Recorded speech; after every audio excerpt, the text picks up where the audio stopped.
Well, how's this for an investment? Shell out 14 grand, get $250 million in return. That is how much the head of A123 Systems reportedly donated to DC power brokers, including the president, since 2008. Since then, the battery maker get up with $250 million in stimulus cash. The company telling us there was no quid pro quo going on here. But what's pretty clear is there wasn't a lot of bang for the buck here. The company losing nearly $258 million last year alone.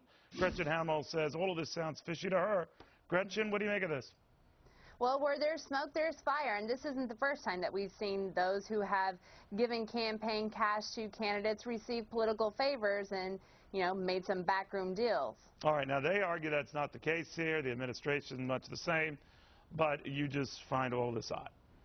Well, you have to question it. I mean, this isn't the first time that we've seen this happen this year. Its government has gotten in the business of making investments and taking on the role of the investor and trying to force a product on consumers. Consumers have clearly been rejecting this product. It's been at a consequence, but a consequence to the taxpayers. And last time I checked, we're $16 trillion in debt, and this isn't really something that we should be doing with taxpayer funds. The company put out this statement. I didn't understand when I read it. Maybe you can make sense of it. We have demonstrated our ability to raise funds when needed in the past, so we believe we will be successful in fulfilling any necessary funding required to continue the growth of the company. In other words, yes, they're losing money right now, but they'll turn things around. I know many companies that have said the identical thing. Well, it sounds like they're going to go back and ask for more money, doesn't it? That's sounds like what I'm worried about. That's what I'm worried about.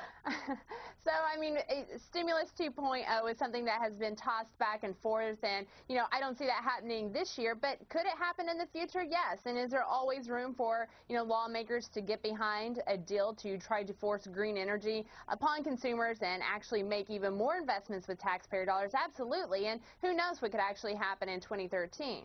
But do you find that the batting percentage is not all that great with this administration? You're quite right.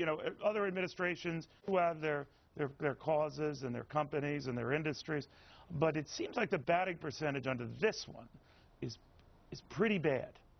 Well, every administration has had those backroom deals that they have, brokered, but this administration had the stimulus, and they basically had $800 billion to play around with and, to try to get the economy going again, as they would like to say, and they were able to give money to a lot of different folks and invest in a lot of different businesses, and clearly they've made some very bad investments, but again, it's at our expense.